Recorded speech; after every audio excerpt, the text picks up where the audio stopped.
Yo, what's up guys? Today we have this. It's a humidifier. Looks as if, well, there's a hole in it, so I can't use it anymore. So you read the title, we're taking it apart. Ooh, a little bit corroded there, huh? Bit of calcium buildup, man. Alright, so first thing I see is you can remove this tray. So just pop off.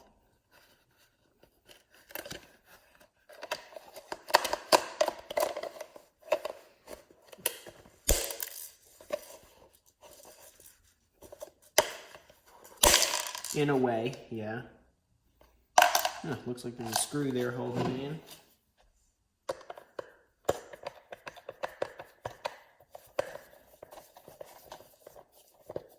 Right. There's a spring. And now let's get to what we're here for. Pop that off first. Looks like we'll need a Torx screwdriver to undo this. Time to break out the Torx screwdriver. They look like this. This is a star-shaped screw. There we are. We'll try the T10 first. I like to start there for larger Torx screws. And I'm correct. This one is a T10. Yeah, to be more organized, I'll take out my trusty parts tray. Oh wow, these bits aren't magnetic. These screws aren't magnetic. How weird. Is this one? Uh-oh. They have non-magnetic screws. Oh shoot, you can't even see what I'm doing. That looks better.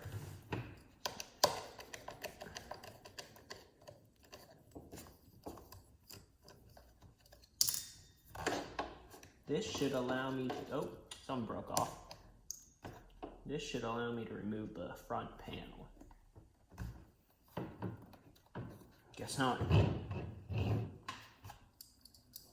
So I guess I'll remove the rest of them now. There looks to be 4. As I see right now, there could be more. Never trust what you see initially. And I am thankful that these are not security Torx screws. Those are a nightmare to get around. Especially when you don't have the right toolkit. One day, I probably will buy the right one. The correct toolkit. Probably from iFixit. They make pretty good toolkits. Based on what I see on their website. Wait. Maybe when I do. Wait. Okay.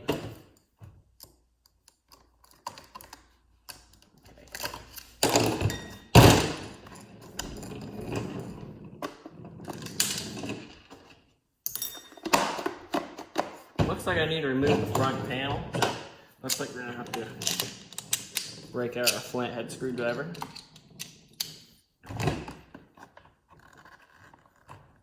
Okay, some clips holding it in. Looks to be. Well, it looks to be a few clips that are holding in, and that's. We'll work on that later. Now that pops out from there.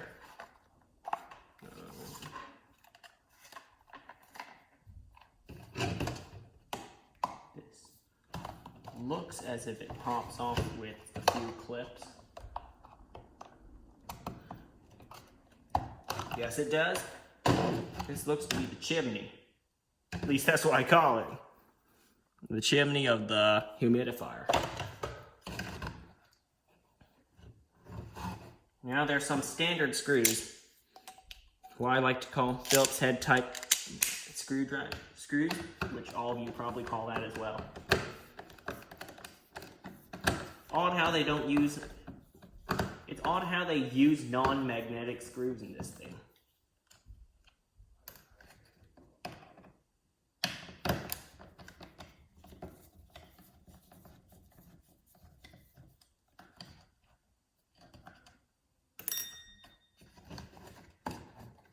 Oh, one more.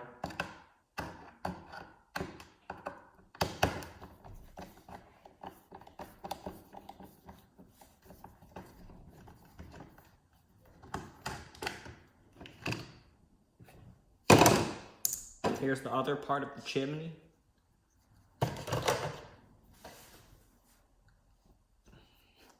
Right. There's a loop holding in the cord. Undo that.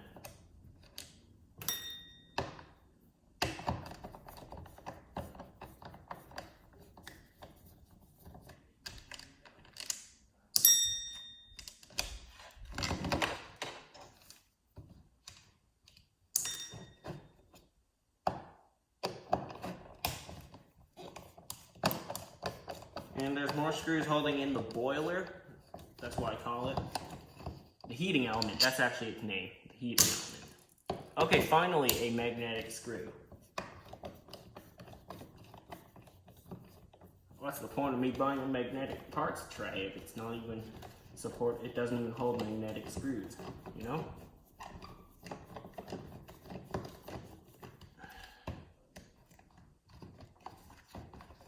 Separate these wires. This little bracket come out. I believe that's what holds in the boiler element thing, the heating element. Well, okay, there it goes. There it goes. But it looks as if I need to disconnect a few cables up here. I believe I have the right tool for that. This.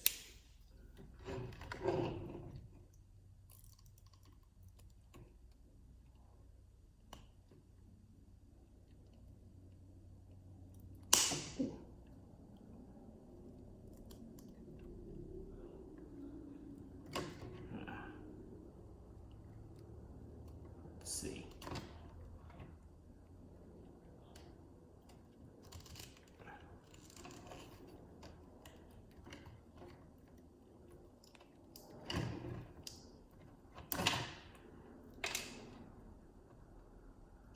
That one's pretty solid and tough.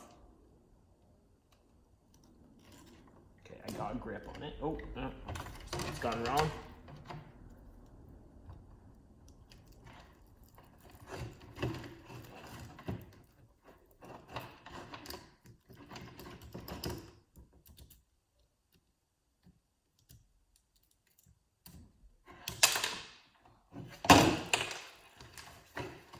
So yeah, I'll just time lapse me removing the rest of those, and yeah.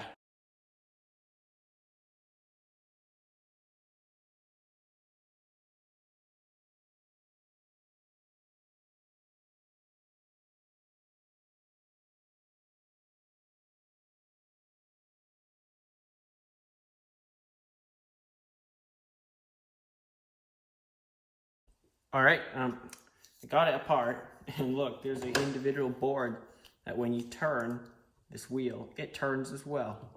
Never thought I'd see a moving circuit board inside a machine. Thought the wires would snap after a while.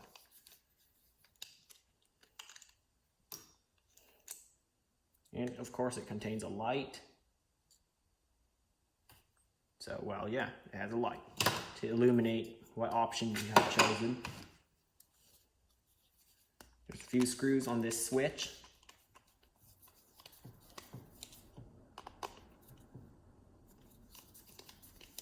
It has two different levels of heating. Another LED here. I just twist these wires into shape.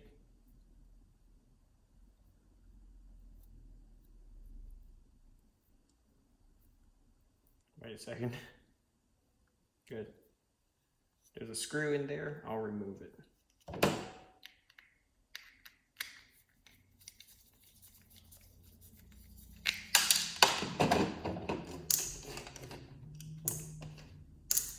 And here's our switch. Let's take that apart as well. Well, here we take apart everything, down to the switch.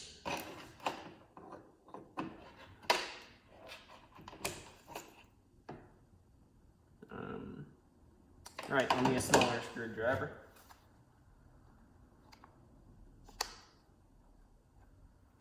And don't comment on me using a screwdriver as a chisel or something like that, because it's what I've done pretty much, since I started taking stuff apart, not going to change my ways.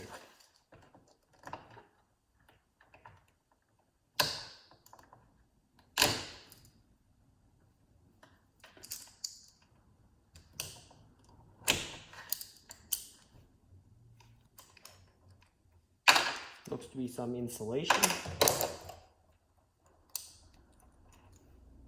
And this. If I can get it fit back in there, I could possibly show you how it works.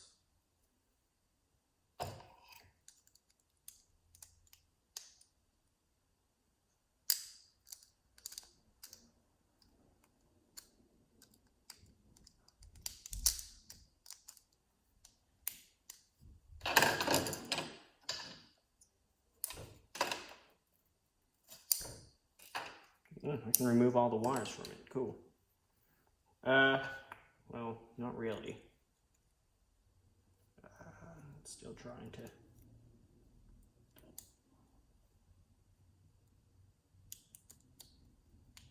Oh, there we go. That makes contact. There's a little copper plate on the bottom that, or is it brass? Maybe copper. That makes contact with the different pins. So it turns, one's a neutral, one's a common one, I believe. That's what it's called. No, I don't know. I think L. But yeah, when you turn it, it connects that one to that one, and these two, that one, and that. I don't know. Even I don't know about it. Yeah, interesting stuff there. I'll pop out each one of those, see what they look like.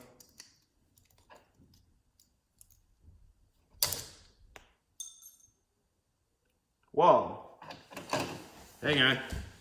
It's on the floor. These are strong little springs. Heard it whiz by me, you know, right by my ear. Okay, that one wasn't as violent. Now I figured out how to do it.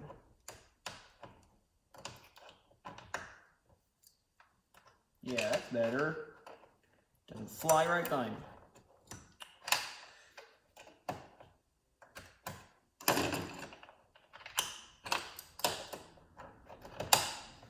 Okay, that one was a fail.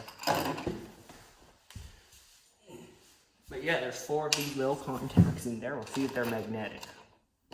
Nope, they're not. Then there's this cover plate thing.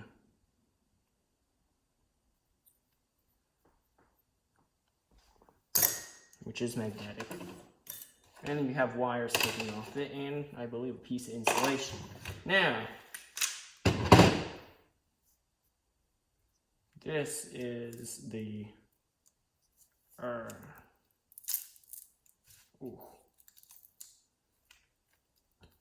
looks to be a gasket there. Well, here's the heating element. It's a heating element.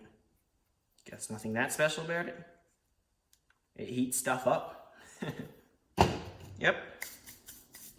That is a breakdown of how this thing works. And in the comments, if you know what that is, tell me.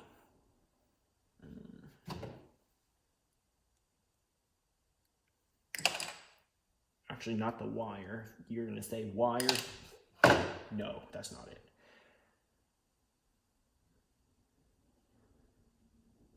Quick question. What's this? You know what it is? Tell me. In the comments below. Yeah, that's it. Thanks for watching. I'll see you next time.